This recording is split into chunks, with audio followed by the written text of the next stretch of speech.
so today's lecture for pediatric nursing, we are going to be talking about the Heme system. So just to outline the day, we're going to go over the syllabus, talk about some assignments, talk about the conference that's coming up. We'll talk about that Heme soft chalk module, and then I'm going to share 2 case studies with you. We'll go through like that. So that'll kind of be the plan for the day. So looking through your syllabus, it should kind of say something similar to that. So we're going to talk about hematological dysfunction and immune dysfunction. Child's Voice Conference coming up on Thursday, Friday. Sign up for that, make sure you're there. When you get there, I'm going to be there. I'll have QR codes for you to sign in with. So just come see me. I'll probably have it up on, I'll find a place to sit up against the next to the wall. I'll tape it on the wall. You just have to scan the QR code for a check-in. I'll probably do that 3 times. So once at the beginning, once in the middle, and once at the end, just to make sure you don't duck out or do anything like that. Not that any of you would ever have that idea or ever have that thought, but I'll just try and prevent it as much as possible. So, it is a good conference. Dress appropriately for conferences. Do some layers. I'm not sure if it's going to be hot or cold. Traditionally, it's been on the little cooler side, but who knows come Thursday and Friday when it's supposed to be 60 degrees out, 50 degrees out. So we'll see what that brings. Business casual, so dress comfortable that you can sit and watch some of these presentations with. As a reminder, they've got snacks like for morning and for lunch, and for afternoon session the first day, and morning, morning break for that second day. Some hard topics, so I'm not going to lie. And so especially if it hits close to home, there are counselors there. We do have counselors on campus. Feel free to talk to me about any of that stuff. I'm not asking for permission from you by any means, but just give me a heads up if you need some help or if you need to step out. And I'm completely fine with that because providers there will need to step out. We've seen some bad things, and it's not a great part of life. But knowing how to help people, that's why we're there. So that's what this is going on. Any questions about the conference? You need to sign up. You get to choose whatever pathway you want to take. So all those little breakout sessions, completely your choice. And that should be good. You can learn in a variety of different ways, and you don't have to stick on that medical pathway. You can go to counseling one, you can go legal, law enforcement. They're all very interesting. For those of you that can't make it, online there's some free ones already, but after the conference they should provide links to these, and you can watch those and then do that assignment that way in an online format. So that's this. Quiz 2 is coming out. Make sure you complete that. Next week we have fall break, which is great.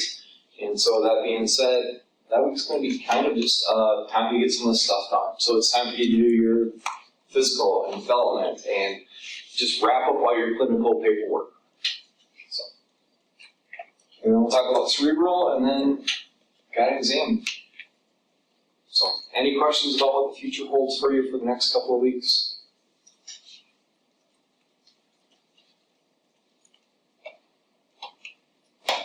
Any questions about the assignments?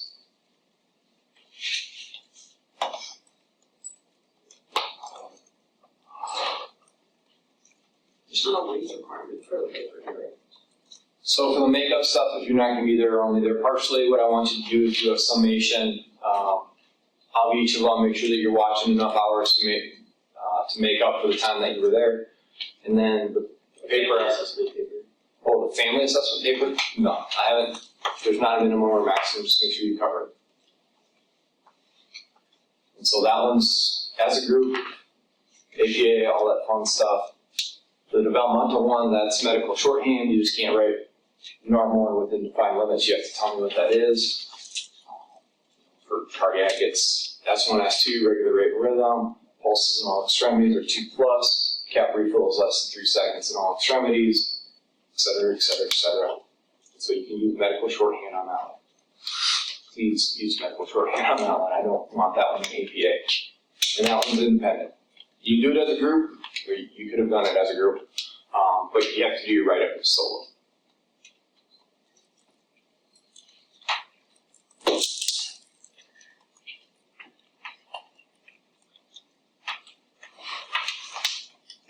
Not hearing any other comments or questions, we're going to move on to the heme system.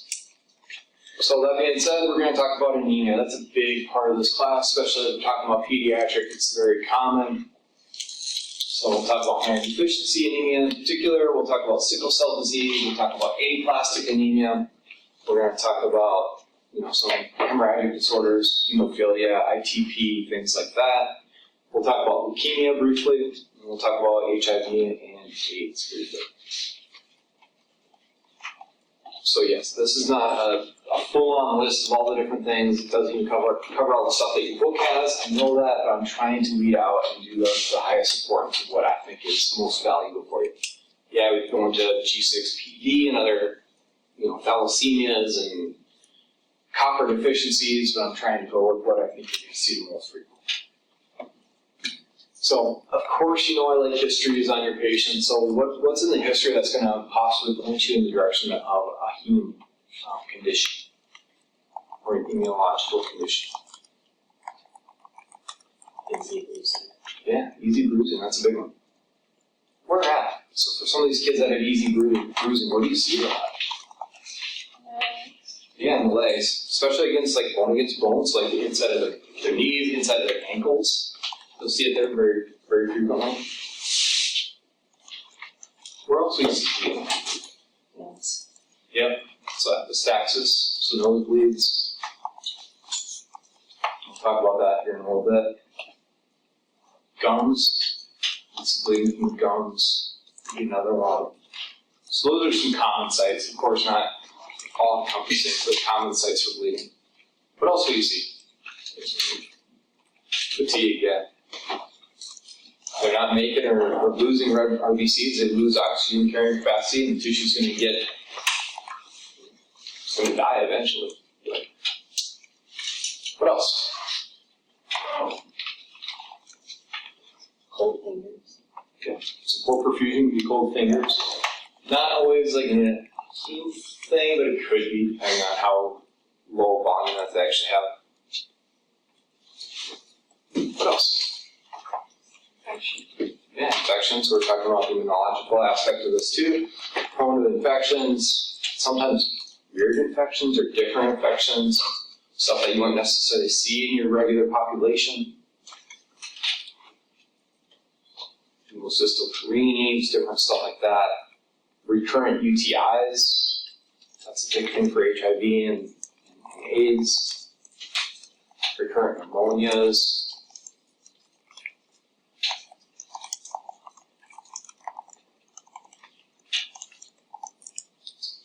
So if you kind of look on here, you've got all these different things. So I'm surprised you guys just leave it back up to me, but if you're curious about it, they can get chest pain, angina, impaired cognition, immune system, anorexia.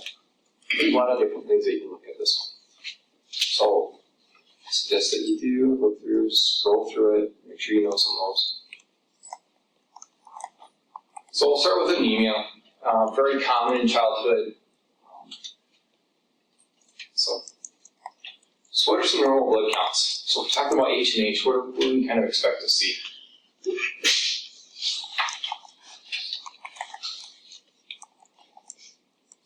Like 12, 14. Yeah, 12 to 16, depending. 12 to 14, happy with. So, and then hematocrit is usually about 3 times that, just the way it's calculated.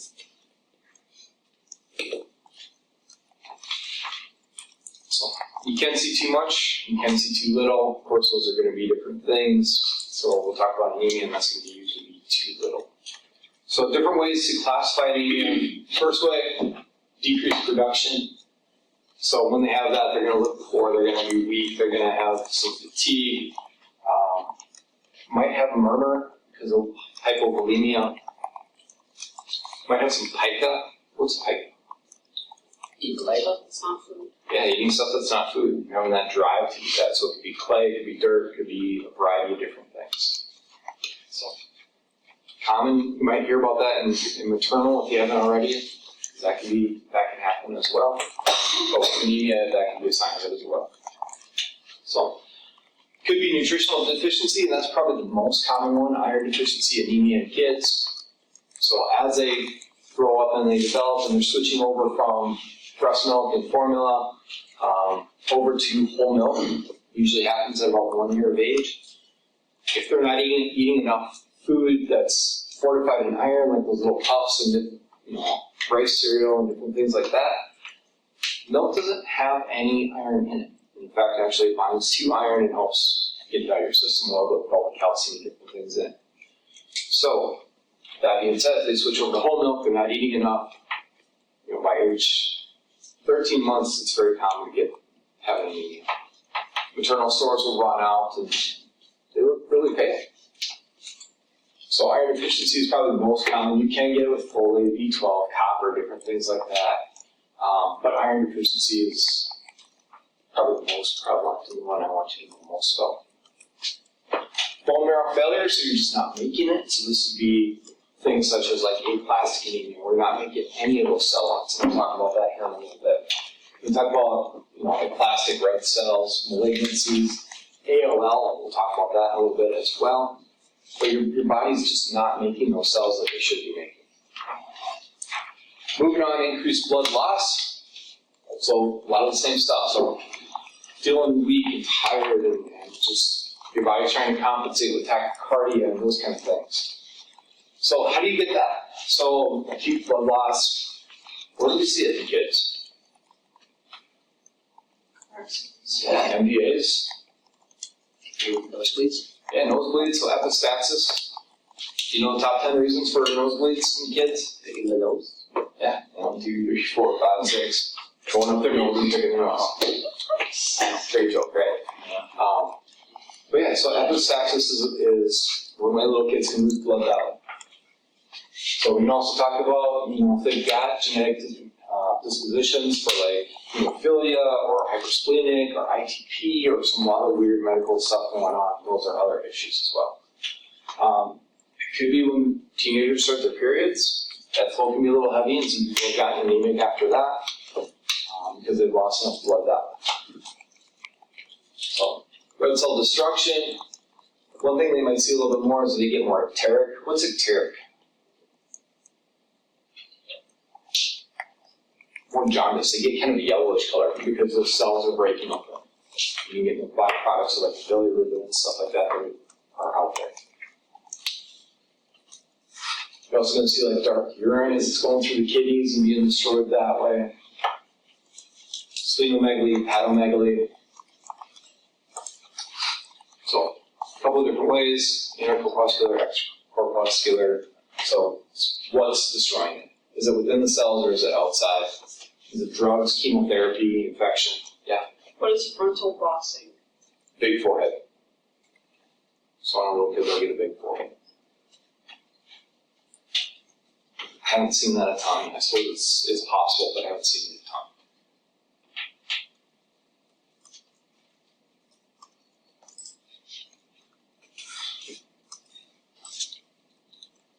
Alright, so what's it look like? So I think you guys have an understanding of that to some extent. They're going to look pale, they're going to be tired, they're going to be weak. You can look at this conjunctiva, and that's going to be pale in color. It's not red and pink like it's supposed to be.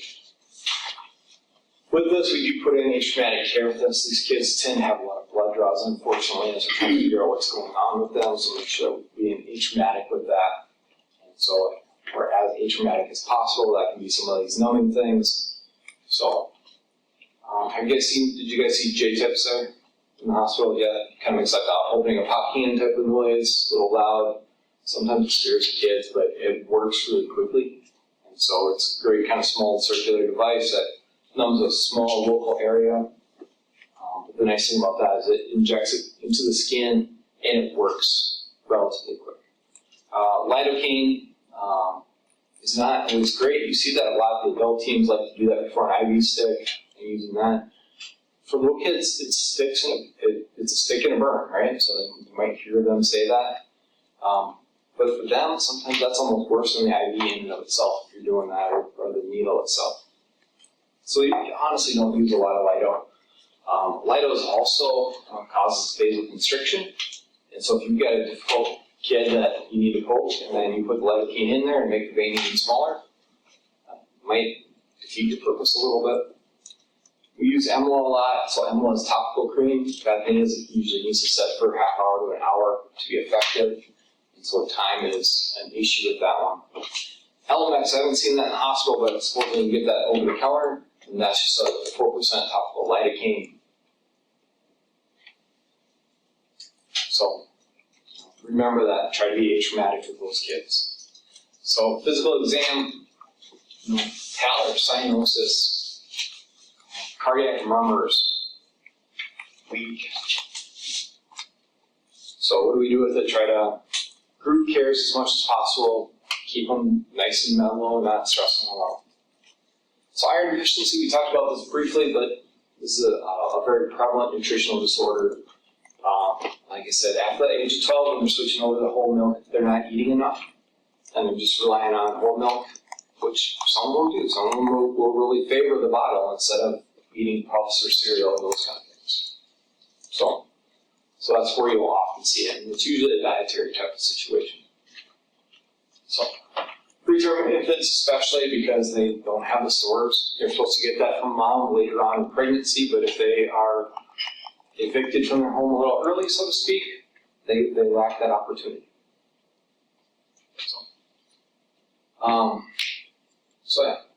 So we do want to try and get that iron in their diet, supplement via formulas or those kind of things. We can do it via meds and vitamins. Iron usually doesn't taste great, so most kids don't like the taste of it, so that can be challenging sometimes. Adolescents are also at risk for this because they don't always have the greatest diet. They'll shock and surprise you, but Doritos and a can of Coke is maybe not good for them overall for a long period of time. I'm sure none of you do that kind of stuff, but realize that poor nutritional habits definitely play a risk for this.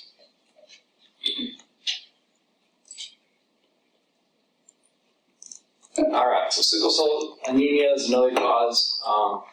So with this, you've got RBCs that are morphing, changing, and they turn into this wonderful sickle shape. So a sickle is like an old farming implement that used to cut wheat, grass, all those kind of different things down. And so they change from this wonderful donut shape into a sickle. Who cares? What's so bad about that? They're sticky. Yeah. I was going to say, so you got this weird shape versus this shape. And one of the explanations I like to use and like to say is that imagine you're on the lazy river at like Wild Wild West or your favorite water park. And you're going right, what shape do they give you? They give you the round inflatables that are like a little donut, right? That's what these are like. Bounce along the vasculature, go through, don't get clogged up. Now imagine trying to switch out those inflatable donuts into sea kayaks that are long, narrow, and it's going to jam things up. And so it's going to cause obstructions that way, cause basal occlusion that way, that causes lots of pain and discomfort. This is not like a platelet issue with this, so it's not a clot, so heparin doesn't always help with this one. You got to resolve the cells. So, more common in African Americans, it's autosomal recessive. So both parents have to have a trait, and you remember your Mendelian genetics, so you got 1 in 4 with your boxes and all that fun stuff. More common in Native Africans. Trying to figure out why they do this, and we don't really have a good explanation for this. One theory is that, especially with the African American or Native Africans, is that this is beneficial for malaria. So I don't know if that's a true thing or not, but supposedly malaria don't like these type of cells, and this is why it's so prevalent in that culture.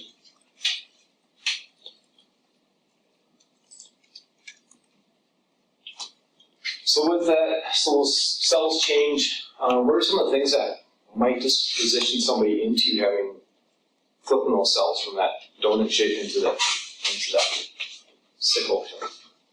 Hypoxia. Yeah, so hypoxia is one of the big ones. It's not getting enough oxygen. What? High elevation. High elevation, that goes with hypoxia. Stress. Stress, yeah. One last one. Cool. heard that one so much.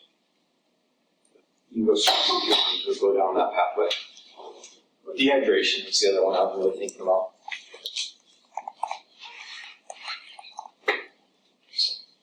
So like I said, changing the donut to sickles, that can impair your capillary blood flow, get those obstructions, and obstructions cause all sorts of complications. So it's almost like stroke, DVT type of situations, depending on where it's at. But it can cause CJ strokes, paralysis, death, lack of perfusion that way. Retinopathies, just think about all the bad things if you've got these tissues that are not getting blood.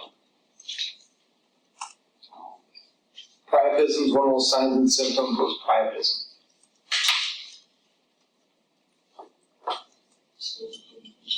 It's not a fun thing, no. So it's when they get an erection and it's caused by that, blockage of blood. So they get an erection, but it doesn't go away. So, get abdominal pain with this one, get osteomyelitis with this one, chronic ulcers, which is kind of rare in kids, but you get a lot of leg pain and chest pain and different things like that because of it. So we can talk about those crises, we can talk about how it affects acute chest, and you get all this ground glass up in the picture on your chest x-ray because of things are getting jammed up. That being said, what are some of those things that we do for this? So if somebody is in a crisis, how do we treat it? Oxygen. Good. So we combat all those things that we talked about before the throw them in. So oxygen is one. What else? Hydration. Hydration, good. Yeah, we use pain meds sometimes because it does hurt. What's the other side effect of pain meds? Yes, the vasodilatation. So often we'll use morphine for the side effects, not just, we want to take the pain away, but at the same time, if we can open up that vasculature, sometimes that can help perfusion. Blood transfusion or blood cells? Sometimes in very rare conditions. So we might do labs, we might see how much of that blood is sickled and how much is that hemoglobin S versus regular hemoglobin. And then we can just transplant if we have to. Rest. Yeah, sometimes rest, decrease elevation, oxygen. So all those type of things.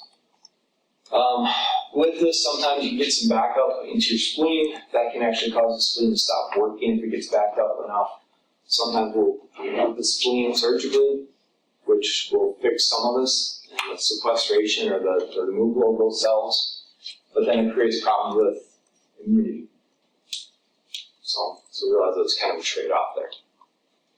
So we want to make sure that they're up to date on immunizations, flu shots, those kind of things, protect them as much as we can.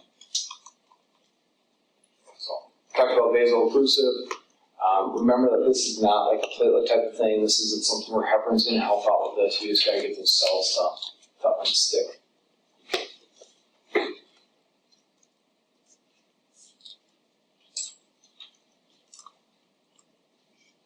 All right. So priorities, you nailed it. So it's rest, those kind of things, oxygen, hydration, pain control, monitor those labs. Monitors for signs and symptoms of infection, which might be stressing them out. So if we can treat the infection, then that might calm the body down a little bit. So immunizations. Can do some other medications to try and help out with that as well.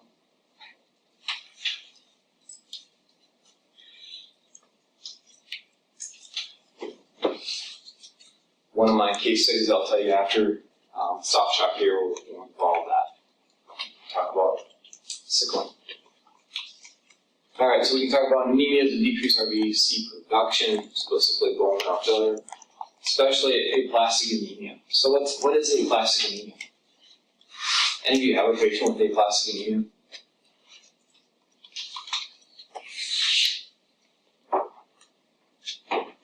This will be something new then for you. All right, so what is aplastic anemia? Yeah, so you stop making all the cell lines. So what are your 3 cell lines? red blood cell. RBCs, WBCs, and platelets. That's very good. So then according to that, so if we're losing all those different things, so our signs and symptoms are going to be based on that, based on pathophysiology. So if you've got decreased RBCs, what do you think that's going to look like? Fatigue. It's anemia. We just talked about anemia, right? So it's all those types of things. So it's weakness, fatigue, cool extremities, pale extremities. What about decreased WBCs? Yeah, so that's risk for infection. And what about platelets? Bleeding, right? So for your exam, you might see this kind of manifest in different ways. You know, patients doing this, this, and this. They're at risk for what type of stuff related to being low on their platelets, low on their hemoglobin, low on hematocrit. What things should the nurse be concerned about, these types of things?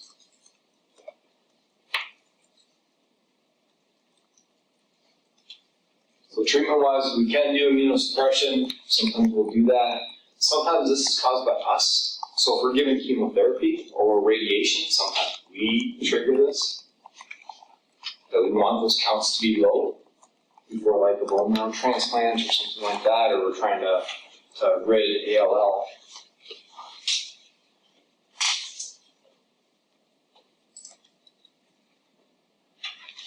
So leukemias, what are leukemias? Yeah, so it's blood cancer, specifically what cell line? Yeah, your white cell leukemias. So that being said, in kids, this is 90% curables. I've seen some places that say 95% curable, which is good. You know, I want 100%, but we keep inching that up every year. So what happens with ALL? How's it present? What's it look like? It's about a lot of white blood cells and not a lot of platelets. Yeah.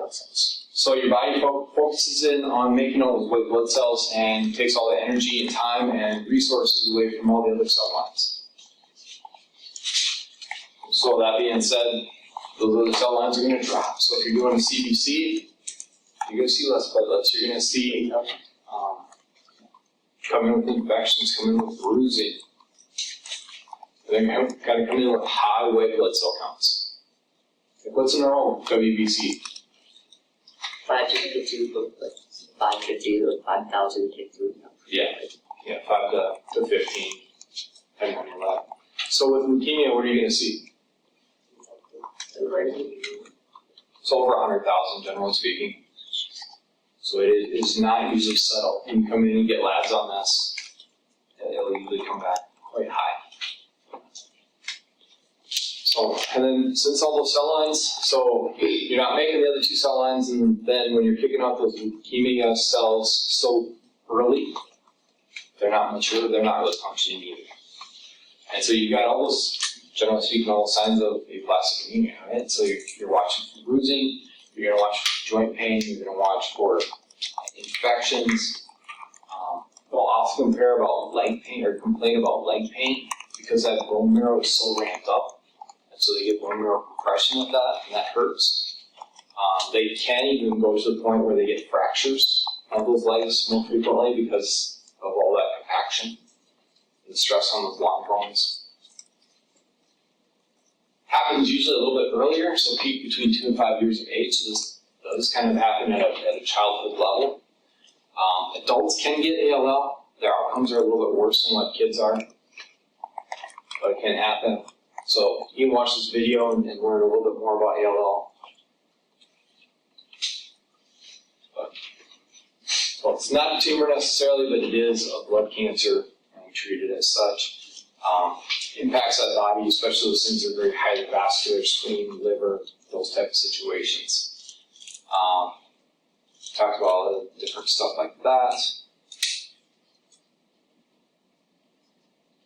And diagnosis is usually a CBC. Once that's positive, then probably you're going to go into a bone marrow aspirate and try and look at those cells and see what's all being made. You know, in normal blood, you're going to have a lot of RBCs, erythrocytes. neutrophils and a variety of different cells. But with leukemia, we just got way too many cells.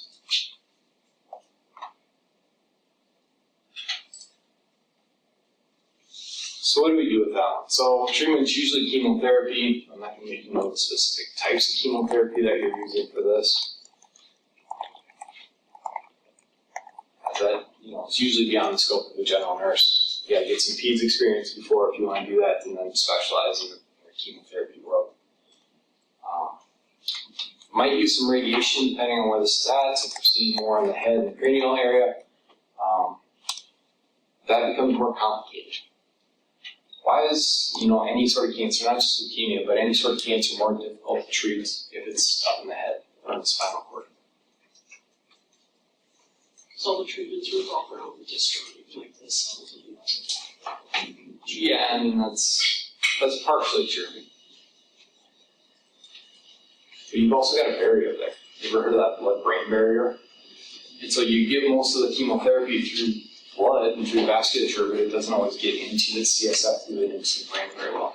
And so then you might have to do intrathecal chemo, you might have to do radiation, and it just becomes a little bit more complicated that way. So you often do spinal taps just to make sure nothing's getting into that spinal column, and make sure you don't have to treat it that way. Males have also another barrier around their testicles, and so that's also a harder area to treat too. So they'll often do testicular exams if they come in with any sort of cancer. Going with that will alter the treatment modalities that these kids need.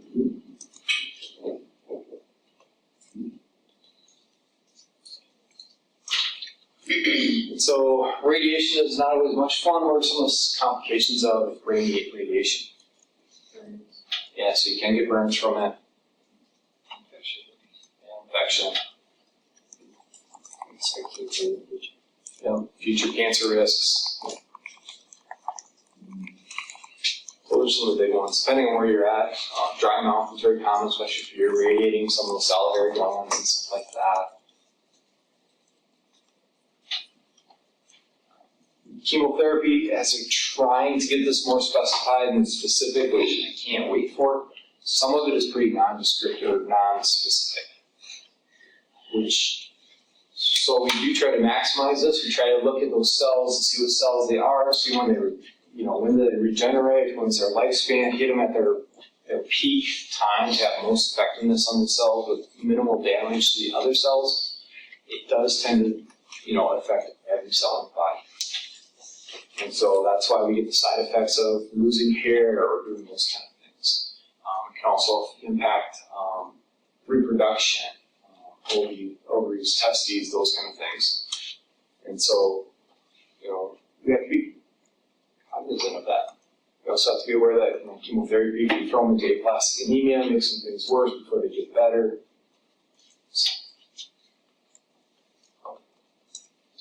So with that, after that, somebody receives chemotherapy and they lose their hair. When their hair grows back, kind of an interesting thing, it might grow back in a completely different way. If they had blonde straight hair before chemotherapy, when it grows back, it might be dark and curly, which is an interesting thing. And so not everybody thinks about that, but that's part of that. Also, when you lose your hair, you lose your hair throughout your whole body. It's not just top of your head. So I know some people that had chemotherapy and they're like, what I didn't like was I lost my eyebrows, I lost my eyelashes, and sweat would come into my eyes frequently. And that's the same as that burns, because I guess all of you have had that at some point in time. Without your eyebrows and eyelashes, that hurts. Can have stem cell transplantation, so, are some big risks with that. Basically, we'll drop their counts down as far as we can, give a transplant, hope that it takes, hopefully that doesn't attack itself, which is that whole graft versus host type of situation. Hoping that when we drop those counts down, that they don't get a massive infection with this. So this is commonly used for this, but there are some real risks for that.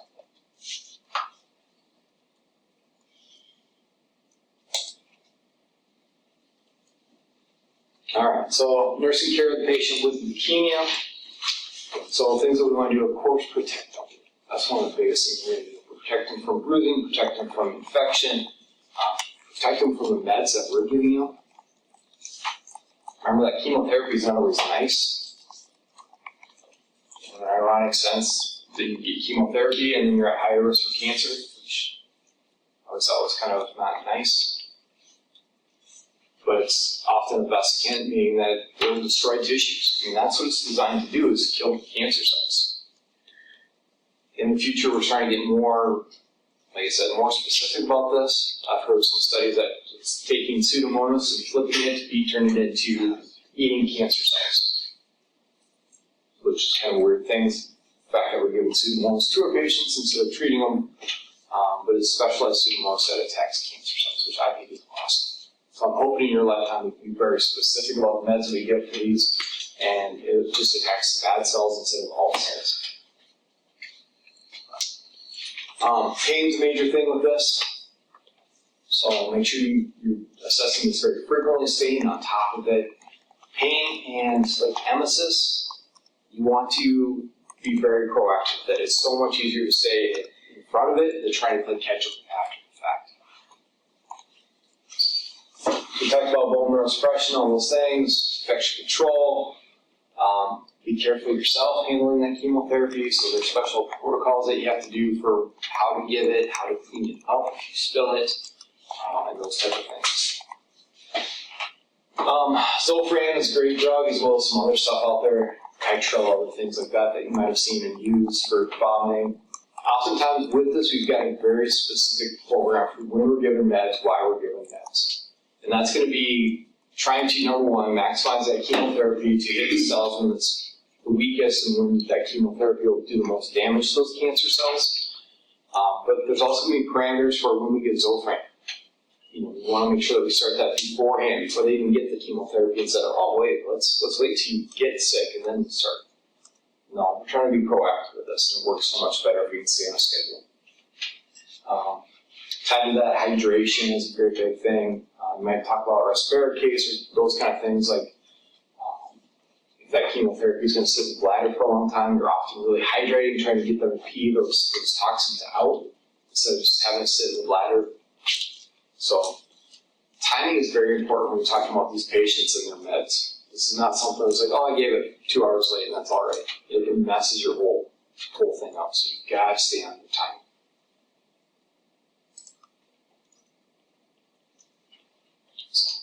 Other things, oftentimes in the hospital a long time, so we've got to take care of them. We've got to try and make it fun. We've got to make it safe.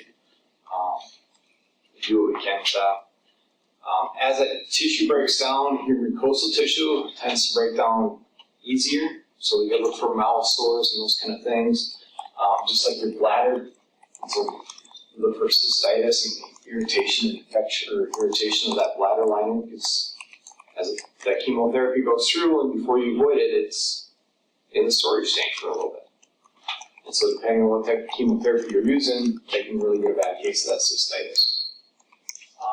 Oftentimes we're pushing lots of fluids, trying to prevent nephritis, cystitis, those type of things. So, vesicants, we talked about that briefly, but just make sure that oftentimes when we're doing chemotherapy, we're doing it through a port. We're not doing it through peripheral IV. We're not going to do so through something that's a temporary stuff. So this is a port, a Baroviac, a central line of some sort. Before we give anything, we're flushing, make sure it's good with just some saline. We're pulling back to make sure we get blood, to make sure it's confirmed it's in the right spots. And if any of those things, there's full protocols that you'll learn about if you go this pathway in nursing. But we want to make sure that we're giving this stuff in the right spots. And so we did talk about, sperm and eggs might be impacted later on in life. So especially talking about like teenagers and stuff like that, you might talk about donation, just in case that this impacts their fertility rates in the future.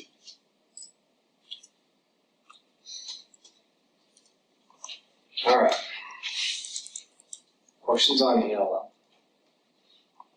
I know there's lots of different types of cancer and stuff like that, but I really want you to focus in on that ALL for this one.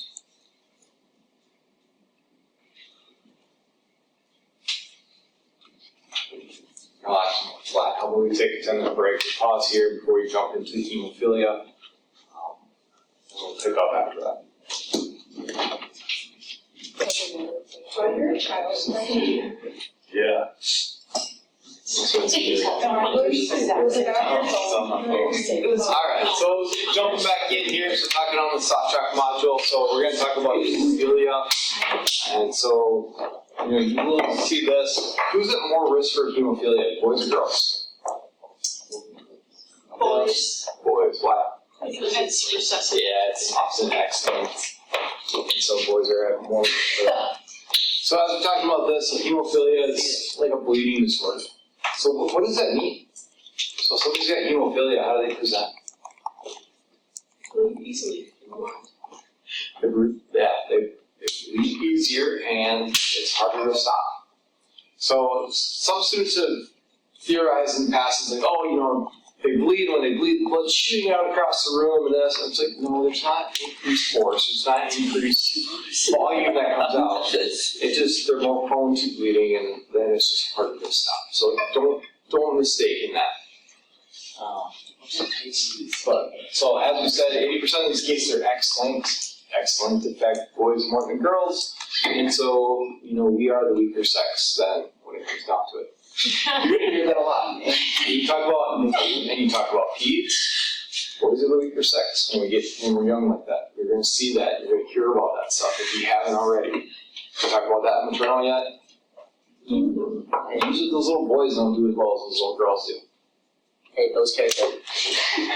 Something like that. Trying to figure it out. It's starting to be tough.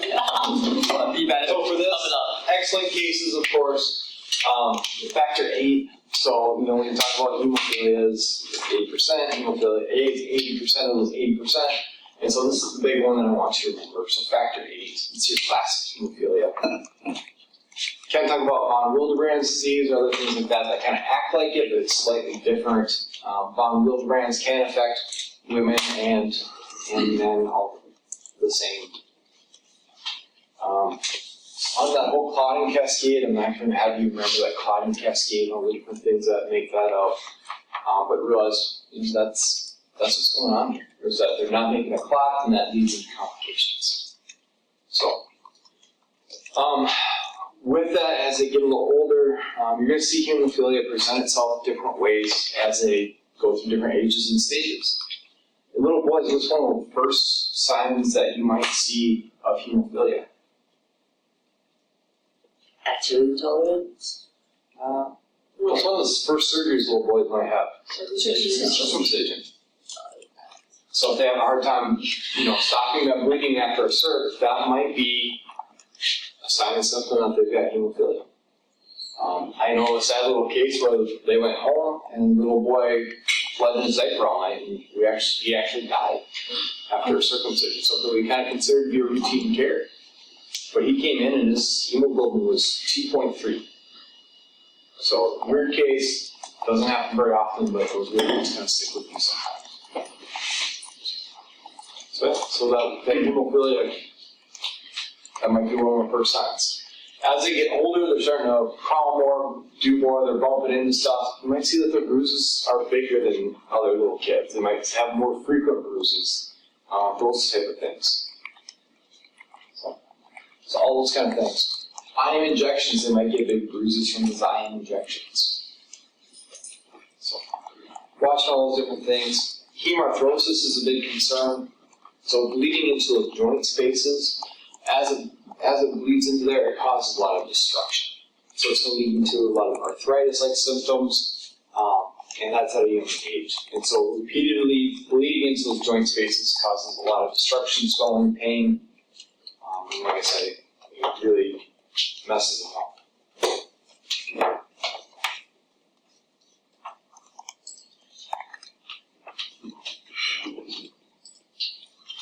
Alright, so with that, so what are we going to do? So how are we going to care for them? Can't bubble wrap everybody and tell them to sit on the couch, but we do need to watch for falls, we do need to watch for injuries and self-harm, those kind of ways. I have seen a little kid with hemophilia that came in because they fell out of a tree. The wisest thing? Maybe, maybe not. Like I said, we don't want to bubble wrap everybody, but...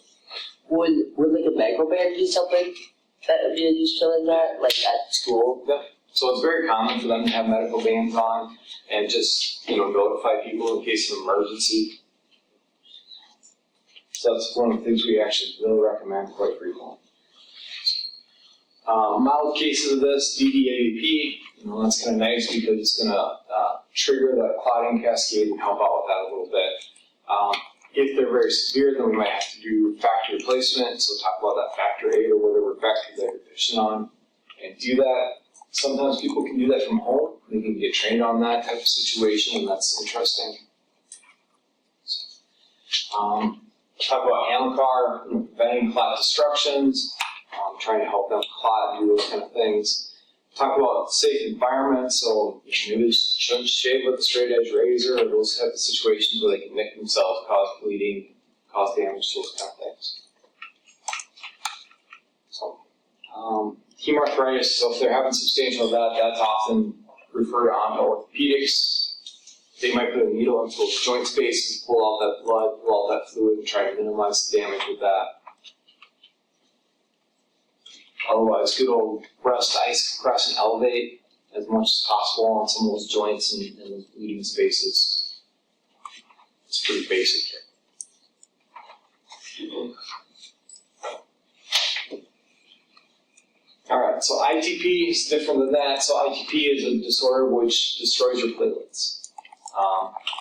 Common theory for this is that you get an upper respiratory infection, some of that remnants of that will seep in your body, especially on your platelets, and your body does an autoimmune type of situation, attacking those remnants on the platelets, and therefore it leads into this, into your ITP.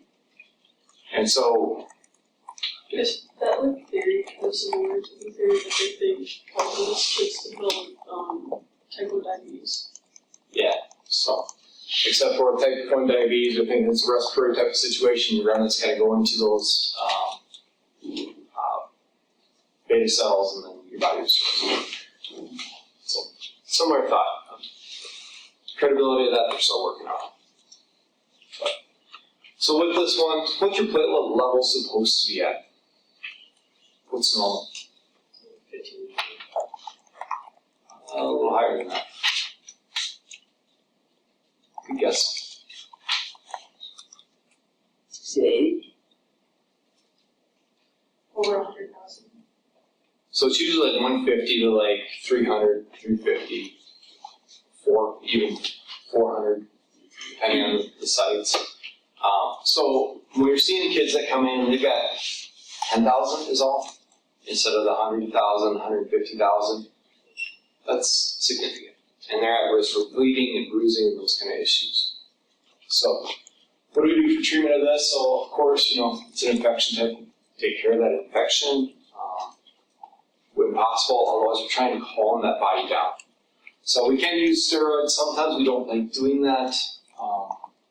I knew a physician that didn't like steroids in this because if they're wrong, if this is actually a blood-borne cancer, and you give steroids, that changes the treatment modalities and stuff like that. Her preferred thing was the IVIG. So with that, I realized that that's kind of a specialty nursing thing. I realized that there's treatment parameters for that you guys started, take vital signs, ramp it up slowly, ramp it down slowly. I'm not sure how many of you have seen that treatment, but it's a way to try and calm that body down. Can you give Winrow or anti-D antibody? You talked about this one in maternal yet? Okay. So this is a way for the body not to attack itself. Where you might see it in maternal is if you've got a baby with a different blood type than the mom, then you have to give that so that the blood types don't attack each other. So, severe cases, the spleen is what's taking out all those platelets. Maybe we'll take out the spleen. Usually this is a matter of time. This could go like 6 months though, as a matter of time. With this, do we give platelets then? No, why? The body's just going to destroy it. Yeah, you'll just shred them. So then you got more fragments floating around and then those destructive cells. So this is one of those things where we don't give platelets as a replacement.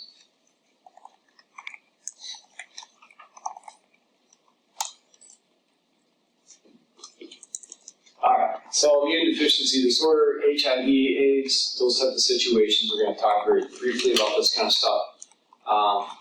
This is like month-long type of situation. We're just going to hit very, very high points on this. What's the pathophys? What cell line is affected when you're talking about HIV and AIDS? Do you remember? T cells, yeah. Do you remember specifically which one? So I was going to go with CD4s. CD4 is a type of T cells.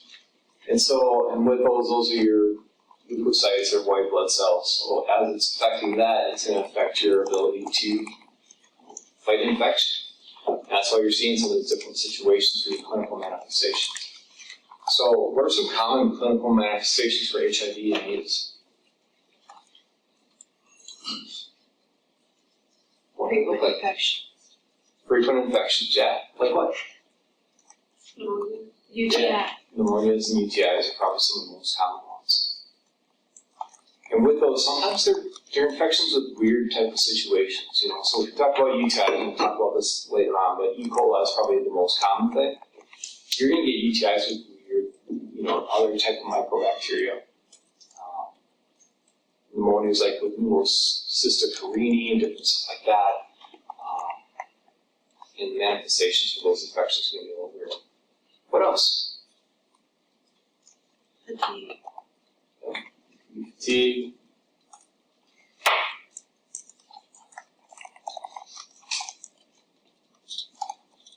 Later stages, you might see some bruising, you might see some Koplik spots, different things like that. So what do we do? Antivirals. Yeah. So oftentimes we're talking about antivirals, trying to limit this, treat it as much as possible. I'm not going to go into the weeds with what types of medications we're all using because every day we're coming out with new stuff with this, we're coming out with new protocols with this, combining stuff. These two different drugs are in this study or these three are in this study. So I'm not going to make you know those treatment modalities, but realize it's usually multiple different types of drugs. Sometimes those drugs can be combined. If you watch some TV and stuff like that, you might see some old drugs on there. Our therapeutic management has gotten better. I have heard of some people going into full remission with this, being treated. A handful of people have become negative. Some of the meds out there will make it so their counts are so low that they're undetectable. It doesn't mean, when we come back we stop the meds, but our therapies have gotten a lot better. Moms that have gotten HIV, had HIV and are on some of these meds now can have babies that are not positive. In the early stages of this, when we were first detecting this, that wasn't the case. It was mom would give birth and that little baby was pretty much always born with HIV. But our treatments have gotten better. People are living much longer lives with positive with HIV. And so that's come a long ways. So besides the medication management, what are we going to do as nurses?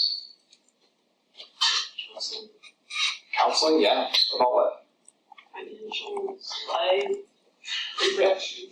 Yeah, you name it. There's lots of different ways we can counsel and why we should counsel. And that can be expensive. This could be a hard diagnosis to have. There's tends to be a lot of stigma associated with this, unfortunately. It can be a terminal disease, so that, of course, in and of itself is hard to deal with. Okay, so are we like a baby or like are we sure this person's like 16? Either way. I'll accept either action. Wash your hands. Yeah. So good old fashioned hand hygiene, try to prevent infections. Suicide precaution because a lot of those patients. Suicide precaution, this kind of goes to that therapy for depression or other things that might go along with this. And not every patient's going to have that by any means, but there are higher rates, and so we want to watch them, make sure that we're looking for it. Say the symptoms are like infection. Yeah. So signs and symptoms of infection, things for them to call back and talk to the doctors about. If we can start some treatment of some of those infections early, it's easier to treat. Would we give like an antiviral, like would we like send home like an antiviral if they have an infection, like say a fever, we can tell them to take it, or is that something? Because Oftentimes they can call in and get a script for antimicrobials or antibiotics. So yeah, all those type of things. But just think about holistically as a patient and tie in the different resources, funds. I mean, is there medications that we can get at discounted rates or be put on different plans or just think holistically of your patient, not just push them full of medications.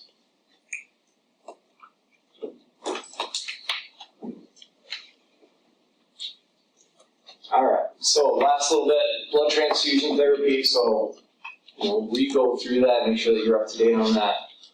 So, just kind of as a reminder, of course, we're going to check in for type of cross or type of screen, making sure that we get compatible blood. What's that universal donor? O neg. Universal recipient? AB pos. Good. So with that, just make sure that our blood types are compatible. So if you become a flight nurse sometimes, you're going on a flight, so what you're going to take is O neg, because everybody can get that O neg. That's why it's one of the more valuable ones. O positive is probably one of the most common types of blood by the numbers. So I want to make sure that that's all appropriate, so we've got the right type of blood. Doing type and cross, type and screens, those type of situations, make sure that we're giving the right type of blood and that's not going to fight with it, fight with that host. Setting it up, so you guys just did some examples of how to set that up on the pole. Primary tubing with saline. Why do we run saline with normal saline, or with blood products? Why don't we do LR? Why don't we do D5 half? Why don't we do... Yeah, so it's most compatible, it's going to cause the least harm to those cells. If we use a hypertonic or a hypotonic solution, it can lyse those cells, and that really defeats the purpose of what we're doing. So normal saline is most compatible with the cells, and it does the least destruction with it, so that's why we pair it with that. How long do we give blood over? 4 hours. Generally speaking, 4 hours. So big traumas, big emergencies, yeah, you can push it. You just have higher risk for side effects. For 4 hours is kind of what we say. We just lay on RBCs, right? With PRBCs. Yeah. And so I was kind of talking about PRBCs, but yeah, of course we can talk about, platelet transfusions, we can talk about leuko transfusions, different stuff like that, but I'm primarily talking about PRBCs. What are some signs and symptoms of your patients having a reaction to it?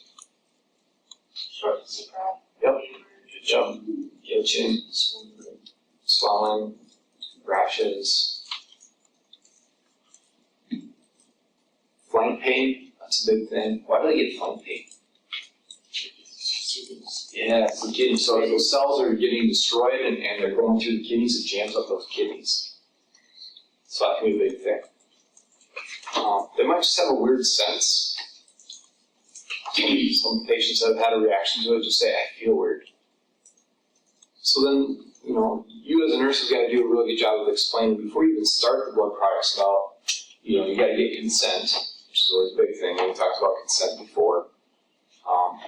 Consent in kids as well, if you can. And then you got to tell them about what to tell you. Basically, I want to know everything. Like, if you get a reaction, you feel like you got a fever, if you feel weird at all, come get me. Like, notify me. So we're going to take an initial set of vital signs, make sure everything's stable, and then we'll take how frequently? 15 or 15. Well, initially you take it at 15 minutes. Yeah. And so it will be some variability depending on the hospital and policies and procedures of that particular place, but what I've commonly seen is like, for the first hour every 15, for the next hour every half hour, and then hourly after that. But every place will do it a little differently. Why do we care? What happens if they do have a reaction? Stop it immediately. Okay, we'll get to that next about what to do. They could die. Yeah, they could die. Yeah, they can have a reaction so severe that they could die. Yeah. So for adults, obviously you have to have bigger needle gauges for giving blood. What's the pediatric extra blood. They prefer to have 22 gauge if you can. So there's some talks about whether that's true or not, about whether you really need a big IV gauge needle for blood products. Typically we'll do it, trying to minimize any cell lysis, but the little kids, we're not going to jam up 16 gauge into somebody if we can avoid it. So, you guys ever seen like a 14 gauge or a 16 gauge needle? It's an 18. Cardinals. Maybe I'll bring one time. I'll be out in my office. I'll let you see. That point's But yeah, so often adults we do use 18 gauges or around that size. They'll use smaller if they have to, depending on what they can get in. But yeah, they prefer bigger. We're kind of same with kids. I mean, we're not going to probably put a 26 in if we can get bigger, but sometimes we use what we got. All right, so we talked about bad things happen if they are having a reaction. So what do you do if you have a reaction? Stop. Yeah, that's excellent. That's the first thing. Stop the blood. Then what? Depends how severe it is. Yeah, so probably running saline right there, trying to make sure that they don't have vascular collapse. So you want them to have hydration that way. Then what? Call the provider. Call provider. Excellent. They want to know about this. What might they tell you? What orders would you expect from a provider then? Stop blood. Give saline. You stop the blood, give saline. Benadryl. You can. So sometimes you'll give Benadryl, sometimes you'll give Tylenol. Try to calm the body down a little bit. Depends how serious. Order a set of labs, maybe tracking some of that.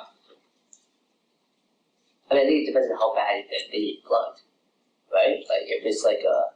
It depends on the severity of their reaction. And some people will have transfusion reactions in which if you can be pre-medicated with just a little Benadryl, then you're all right. But some people are having like life-threatening type of situations.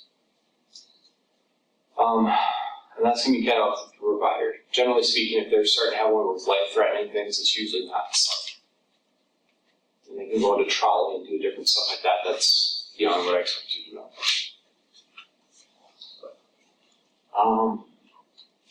So what do you do with the bag? Keep Biohazard. Send it back to your. Yeah, you probably send it back to the blood bank because they're going to be wondering what's going on, why there was a reaction. So don't throw it away. You'll have to go fishing for it. But yeah, stop it. Try and stop, like, when you say stop it, that's great. Make sure that you try and not give any more blood if at all possible. So like, disconnect it closest to the patient, put new tubing on, and run your saline that way if you can. Because you don't want to be like, we're strung all the way up with blood, let's give another 5 to 10 mils of blood just to push the saline in. Really don't do that if you can avoid it. Granted, it's 5 to 10 mils, but still, don't do it if we can avoid it. Alright, so that's good. So that's kind of a rehash of your blood transfusions. Any questions over the soft chalk before I get into story time?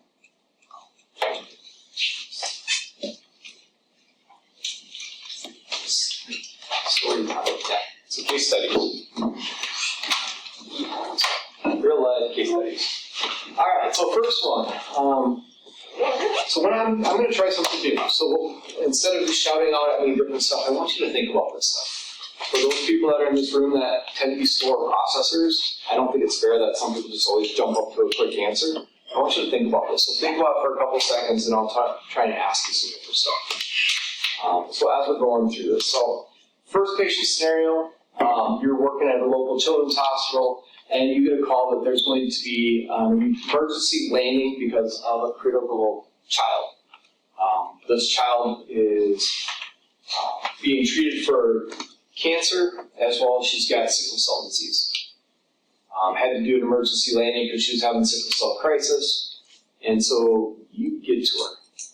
What are some of the reasons that she might have had that might have led into her having a sickle cell crisis?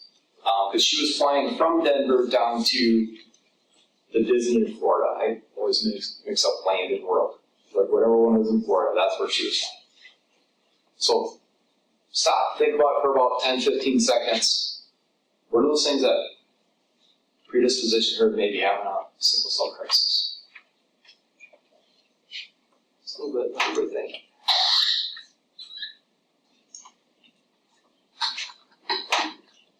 You're so eager, so yeah. What do you think? Well, she was used to the high altitude in Denver, and she went even higher and then came down the elevation change. Yep, so elevation's one. From being in the tiny aircraft to oxygen level. Yep, so hypoxia related to oxygen and high elevations. What else? Stressful flight. Yeah. Even if it's eustress, remember, it's still stressful on that body. So it's stress being on the flight, but also just the excitement of going to Disneyland. So it's a good stress, but it's still stress. What else? Could any of our cancer treatments also Theoretically. involve that? She's probably a little bit dehydrated. Yeah, why? Traveling. Yeah, traveling, why? To go to the bathroom. So, yeah, so don't want to go to the bathroom in the plane, so some people won't drink as much. Just turbulence pill. Can't really take fluids onto the plane sometimes because they get a little picky about that, right? You know, have so many fluids of so many things. They've gotten a lot better now about letting you have a bottle empty to then fill it. Also, realize that a lot of those airplanes, they keep them pretty dry to try and mitigate any infection risks. So we try and keep those cabins a little bit dehydrated, so to speak, or less humid, try and mitigate any infection.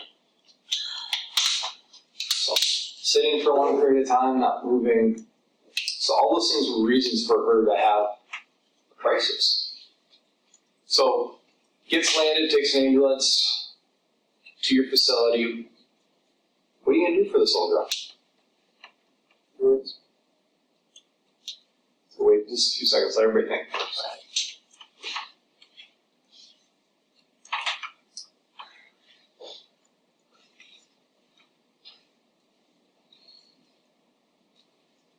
Alright, so what are some of those treatment modalities that we want to use?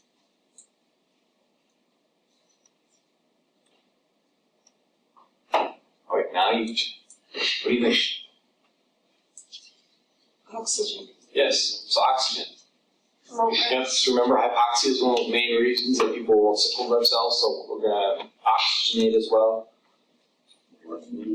Yeah, we'll use morphine for pain control. She did have some, she was complaining a lot of external pain and stuff like that, where she was just having those sickle crises.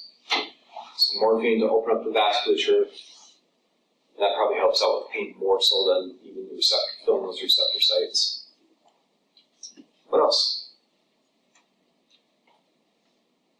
Fluids. Yes, hydration. So we gave some boluses of fluids. Open up that vasculature even more. So those are the big three things that we did, and the next day she was feeling better. Counted our labs, did that whole study about, regular hemoglobin versus sickle hemoglobin, and her counts were much better, and we actually let her go. So she was able to just have a one-night stay and was better. So that was kind of an interesting one that wasn't expected. She was of African descent, so that does place her at that higher risk factor for having sickle cell. But she was a cute little kid, and she did well. It's kind of a bummer that we had to delay her Disney World experience. Alright, any questions on that? What would you do to prevent that happening flying back? So flying back, make sure she's hydrated, try and get her to move, in between flights as much as possible. We did not send her with any supplemental oxygen or anything like that. I suppose that could be a possibility, but we just hydrated her up really well. She was stable. I didn't hear how she went from Disney back home. I guess that could have been an issue, but on the way there she was fine. Good. So that one I expect you to do well on. So good job, you guys were able to do this one. Let's get you to do something a little bit more difficult and something a little bit more weird, because this one kind of had me stumped for a little bit. All right, you're all promoted. You guys are all pediatric flight nurses right now. Congratulations. I know, right? Good job. That being said, you get called out to take care of this is a 3.5 Yeah, 3.5-month-old male. And it is during cold and flu season, RSV season, and he's presenting, needing some oxygen, and he's a little dehydrated and a fever. So, that being said, sounds like regular old RSV influenza type of situation that you're gonna go out and get. So you can go get your flight team. RT's a little short, so you and a medic. So you go out and get this little kiddo. Easy kid, right? And that's how it's built. If that doesn't make your skin call yet, give yourself your nursing experience a little bit more. So whenever somebody gives you those easy patients, those are the ones that go very interesting quickly. So fly out there. See this little kid. I mean, initially billed at like 0.1 liter nasal cannula. Now I was on like 1.5 liter nasal cannula. Do your head to toe. You're seeing some nasal secretions. Little kid's working a little bit. You're starting to see some retractions. Anything that you want to do.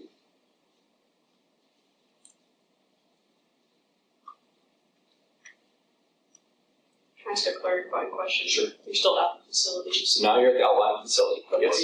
Before you leave. Yeah, definitely clear the airway. So good old-fashioned air breathing circulation. Can you have them run laps while you're leave? You can, but you won't get it back till probably at least an hour. You probably don't want to delay your takeoff for that long. Do we have like Or in this situation, labs were sent with pen. Do you have what? What were you gonna ask? Yeah. but do we have like an IV in? Sure. So, they wait for you because you're the expert pulling it. So you get there, you put an IV in. Past medical history. Past medical history. Kid's fairly stable, no past history of being admitted, no NICU stays, lives with family, mom speaks Karen. So difficult to like. Not like Karen, but speaks Karen. Oh, Are they on digital vaccinations? No. Are they up to date on vaccinations? Yes. Is the patient circumcised? No.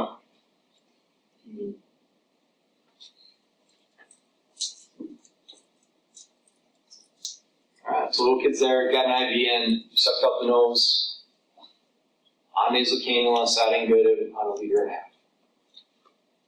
You good to go now, or do you want to do anything else before you take off? Heart rate for this age kid is 140. Did that have me simply alone? I would say to not leave a lot. Normal IV. What did the assessment show, like, in terms of lung sounds? So coarse crackles throughout with a little bit of wheezes. Did you do a type of ad? Good. Do we have RT there? We didn't, but we could. What facility is that? Well, it's probably a small facility, so. But that's But not your flight nurse should carry albuterol with you. You can give it. We didn't, but you could. It's like overall look like it's a little bad. Pale. Slightly sick, but patient. No, not pale. Doesn't gain. Bruises? Is there what? Any bruises? No, no bruises. She's like fatigued, falling asleep easily. 3.5 months. Yeah, he looked a little tired. Did you cry? Like when you were like, okay, so you hold me. Good.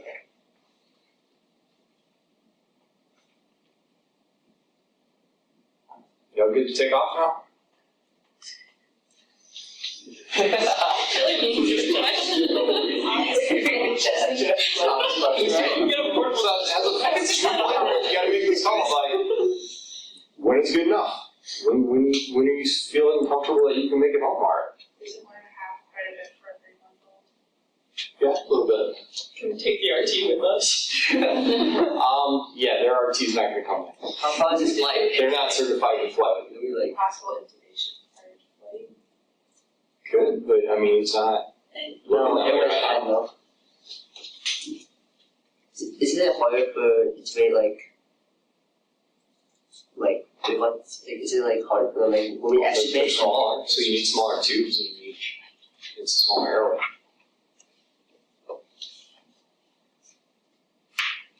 I feel like the risk is up, but we're not gonna fight until we take off, so let's just leave. Great, that's what I did. Like I said, I didn't get him. We just kind of packed him up. He looked fairly stable. I mean, he was on higher oxygen, but I mean, liter and a half's not awful. So we kind of packed him up, packaged him up, and took off. Took Mom with us. No interpreter. Do you guys speak Korean? No, it's very quick on an interpreter application. So, yeah, so that's what we did. We backed up and we left. So, flight was relatively unremarkable, except was starting to have an increased work of breathing, was requiring some more oxygen. So it's up to about 4 liters by the time we landed, which was only about an hour flight or so. It wasn't terrible. So, yeah, so landed at the airport. Medic's gonna drive. You're in the back with this kid. Mom's up front. Anything you want to do now, or just grab and go? Stop, reassess the patient with your medic Sure, back there. yeah. So you're continually doing reassessments of this whole flight and transport. Yeah. Is there like severely increased work of breathing compared to It's noticeable, yeah. More retractions, increased work. when you intubate at that point because you intubate kids for work of breathing, not for pulse ox? You could. You'd have to justify it. I didn't feel it was warranted right at that moment when we landed. But I didn't really know when the kids get across. Give it about 10 minutes.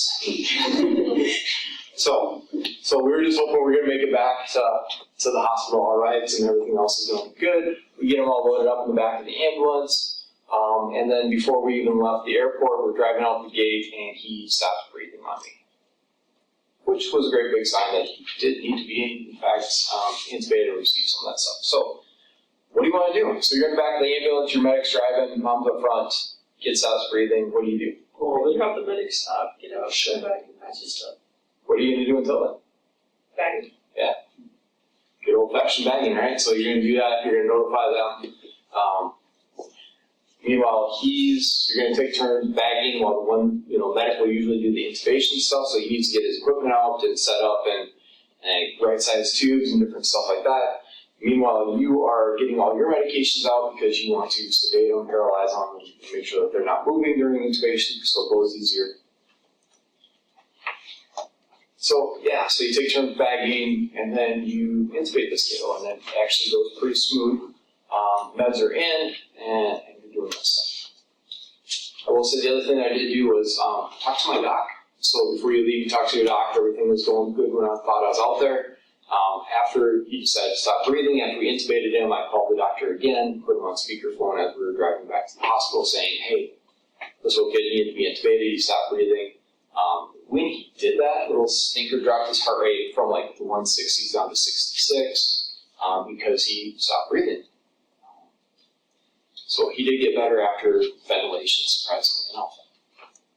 So, all right, so running some fluids on him, you intubated him, you get to the hospital, and so you take care of him. He goes to the ICU because he's on a vent now instead of the regular floor like you were thinking. Try to put him on a vent, and he doesn't like it. Doesn't handle it well, desaturates, has complications. It needs to be handbagged. We tried regular vent, we tried oscillators, we did try some different vent settings, but he was kind of particular. So, what are some other things that you think you want to do on this little kid? Chest X-ray. Yeah, so what diagnostics you want? So chest x-ray is a good thing. Left. So with chest x-ray, we did see pneumonia eventually. Small pneumo, so mediastinal pneumo. Getting labs, what kind of labs you want? CBC. Yep. CBC, looking at counts. CMP. CMP, those are relatively unremarkable. EPGs. So ABGs, those were saying that they're fairly stable at this moment when you first started out. At that point, would you culture your ET2 someday? Didn't, suppose theoretically possible, I'm not sure what you'd catch off of that. I mean, like you later. You'd probably do like invasive pharyngeal wash, yeah, so trying to look for RSV or influenza, just figure out what you're dealing with.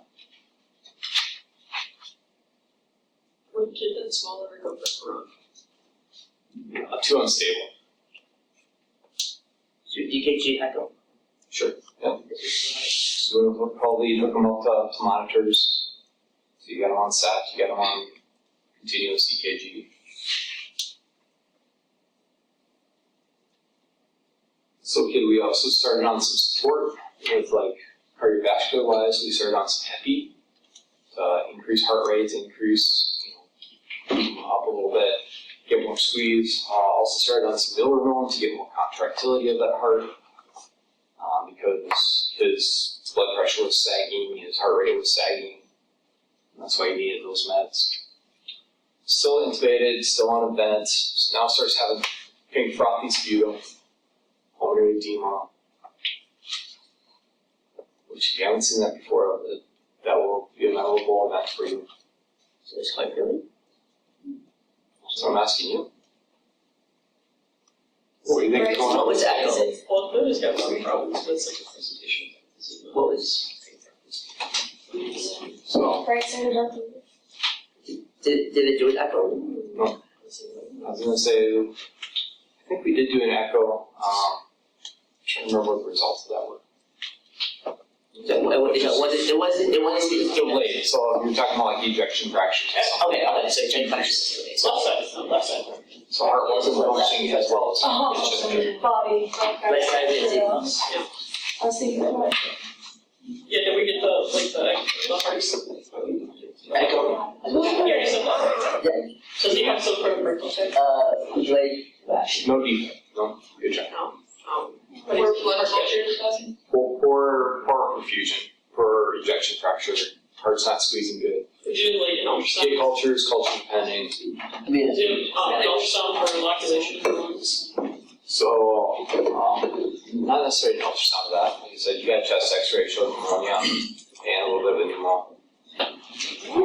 Was it significant enough that I would need a chest tube? So, when we push Should we back, start diuresing? I say push that.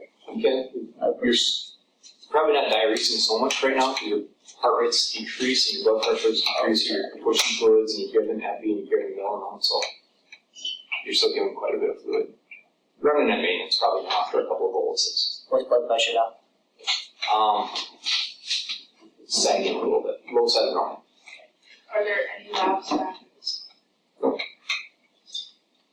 I mean, okay, so labs I'll give you, so CDC, CNPs are fairly unremarkable. Gases are showing that just not oxygen, well, getting acidotic, decreased PCO2 or PO2. So at this point in time, you're running, for your meds, you got epic drip, you've got milrinone drip, you've got paralytic, so of that, you've got Versed and morphine for sedation. Can you do inline nebs? You could, yeah, you tried that, you tried doing nebs, tried other stuff like that, just not really making a big difference. Like I said, you started having pink frothy sputum, Does he have BPD? had a little BTD. What do you want to do with this kid? There's more nebs. You can't really correct it right then and there. So we kind of ran out of options where we were at. So the intensivist looks at me and says, "So we need to transport this kid. That we can't take care of here with all of our staff and all of our equipment. So you and medic and RT and your equipment will get to take this kid to a different, higher level of service." Sounds like fun, right? Got lots of people here and we can't do it, so good luck. So package this kid up, get all your drips running, all your stuff is situated, set. Trying to switch over to vents, still doesn't like vents very much. So you get an RT this time. That was a bonus. But they ended up handbagging the whole flight. I say it. So So yeah, so fly in, get up to altitude, so you're all packaged up, you got your meds, you got all your stuff. Vital signs are stable, a little sluggish, but stable. You get up to altitude, and unfortunately, he decompensates. So by decompensates means that he has that wonderful condition of PEA. You ever heard of that one? Some of you have, because your eyes get really big when you hear those letters. So it's not just a vegetable. Pulseless electrical activity. So this little kiddo decided to still look like he had heart activity, so cardio electrical shock, but he had no pulses. So his heart was not functioning well. Any thoughts? What do you want to do? Shock Shock him? Not usually PEA. Well, like start pacing. So you do CPR, good old fashioned CPR, yeah? Can you eventually start pacing? Probably not. I mean, you got the electrical activity that's going on, it's just not causing it to work. You increase your CPR. So not usually adenosine, but you're giving epi. So you're running epi and then you're giving boluses of epi. Because that's kind of what you do for asystole, which is PEA. RT still bagging. What about bicarb? Try that, but you don't have any labs to support that you need the bicarb. Sometimes that's kind of going out of style with some of the treatment modalities. So would you just do CPR? That's my good question. If a good calls back? So you asked a really good question before about chest tubes. So why would you need a chest tube on this kid? It's very good from his baby's lungs are overloaded. Yeah, but before that, what else did I tell you? On the chest X-ray. Is Yeah, pneumo. What happens as you get to higher altitudes? Expands. It's worse. Air expands, right? So we're not going to get into all those laws of physics and stuff like that. But if you ever bring like a bag of chips from sea level and you go up to high altitudes, it will pop and burst. That's what happened with this little kiddo. So you got up to higher altitude, that air expanded, pushed on the heart, and caused some complications. So we did not put a chest tube in, however, we did do a needle decompression. So we were able to get out, and then at that point in time, his heart was working better. By the time we landed, this is the best this little kid looked. Like, he looked like a little rose by the time we got to the facility. I was on the phone constantly with the doctor saying, hey, this is what he's doing, this is what we're doing, this is going on. And that doctor was relaying what's going on to this other receiving facility, and they were like, crap, we don't know if we want this kid. But we transported this kid up for ECMO.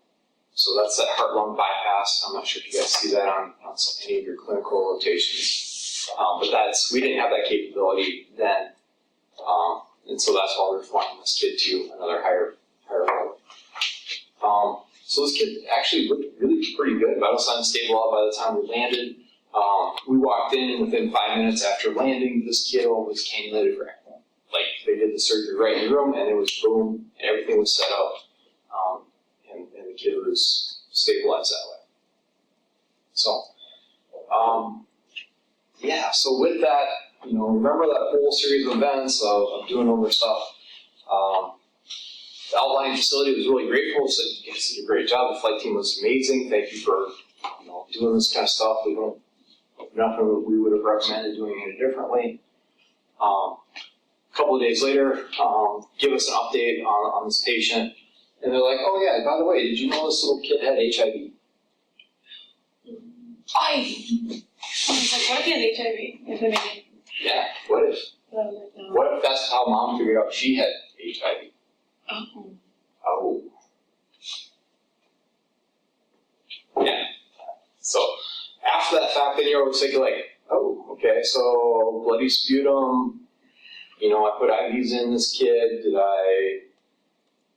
was I at risk for this? Was I contract anything? We did put the physician put lines in this kid. Were we always stable? Do we ever break sterile fields, contact, stuff like that? So it turns out that this kid was HIV positive, started growing some really weird, funky stuff on some of the cultures that we had. And like I said, mom got it from dad, and she didn't know about it until after the kid was diagnosed like this.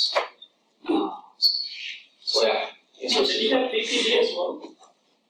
So it wasn't like like, you're probably thinking like the newborn BPD, but yeah, I mean, he definitely had some pulmonary dysplasia with that. Just for all the stress. Alright, that was probably one of my more memorable flights. Only reason I thought it was HPV is because on PowerPoint. So I was like, Any questions? oh, that'd be so.